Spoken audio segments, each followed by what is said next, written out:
जगन्नाथ जी का खिचड़ी भोग। सत्य कथा। भगवान श्री कृष्ण की परम उपासक कर्माबाई जी थीं। जगन्नाथपुरी में रहती थीं और भगवान को बचपन से ही पुत्र रूप में भजती थीं। ठाकुर जी के बाल रूप से वह रोज ऐसे बातें करती जैसे ठाकुर जी उनके पुत्रों और उनके घर में ही वास करते हों। एक दिन कर्माबाई की इच्छा हुई कि ठाकुर जी को फल मेवे की जगह अपने हाथ से कुछ बनाकर खिलाऊं।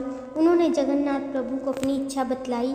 भगवान तो भक्तों के लिए सर्वथा प्रस्तुत हैं। प्रभु जी बोले, माँ जो भी बनाया है वो वही खिला दो, बहुत भूख लगी है।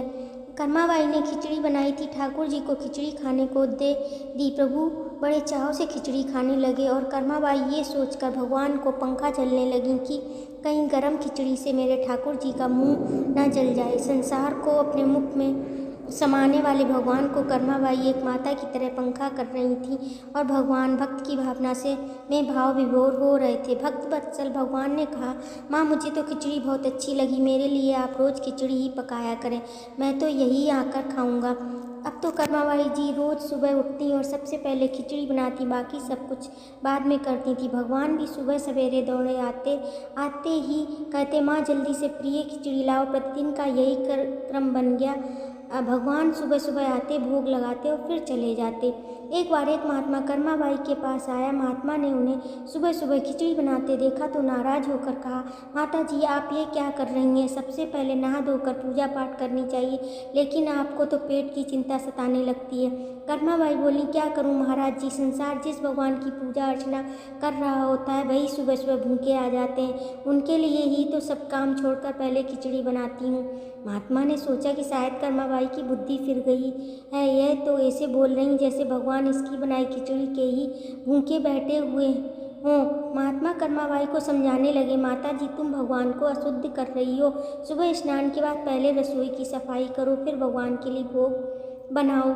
अगले दिन कर्माबाई ने ऐसा ही किया। जैसे ही सुबह हुई भगवान आए और बोले, माँ मैं आ गया हूँ, खिचड़ी लाओ। कर्माबाई ने कहा, प्रभु अभी मैं स्नान कर रही हूँ, थोड़ा रुको। थोड़ी देर बाद भगवान ने फिर आवाज़ लगाई, जल्दी करो माँ, मेरे मंदिर के पट खुल जाएंगे, मुझे जाना है। वह फिर बोली, अभी मैं रसोई की सफाई कर रही हूँ। प्रभु भगवान सोचने लगी कि आज माँ को क्या हो गया है, ऐसा तो पहले कभी नहीं हुआ। फिर जब कर्माबाई ने खिचड़ी परोसी तो भगवान ने झटपट करके जल्दी जल्दी खिचड़ी खाई, परंतु आज खिचड़ी में भी रोज वाले भाव का स्वाद भगवान को नहीं लगा था। फिर जल्दी जल्दी में मंदिर भगवान बिना पानी पिए ही मंदिर में भागे। भगवान ने बाहर महात्मा को देखा तो समझ गए कि अच्छा तो यह बात है, मेरी माँ को यही पट्टी इसी ने पढ़ाई है। अब यहाँ ठाकुर जी के मंदिर के पुजारी ने जैसे ही मंदिर के पट खोले तो देखा भगवान के मुख पर खिचड़ी लगी हुई है। पुजारी जी बोले, प्रभु जी ये खिचड़ी आपके मुख पर कैसे लग गई है? भगवान ने कहा, पुजारी जी मैं रोज़ मेरी कर्माबाई के घर पर खिचड़ी खाकर आता हूँ, आप माँ कर्माबाई जी के घर जाओ और जो महात्मा उनके यहाँ ठहरे हुए हैं उनको समझाओ, उसने मेरी माँ को गलत कैसे पट्टी पढ़ाई है। पुजारी जी ने महात्मा जी से जाकर सारी बात कही कि भगवान भाव के भूखे हैं। ये सुनकर महात्मा जी घबराए और तुरंत कर्माबाई के पास जाकर कहा, माता जी माफ़ करो, ये नियम धर्म तो हम संतों के लिए हैं, आप तो जैसे पहले खिचड़ी बनाती हो वैसे ही बनाए, आपके भाव से ठाकुर जी खिचड़ी खाते रहेंगे। फिर एक दिन आया जब कर्माबाई के प्राण छूट गए।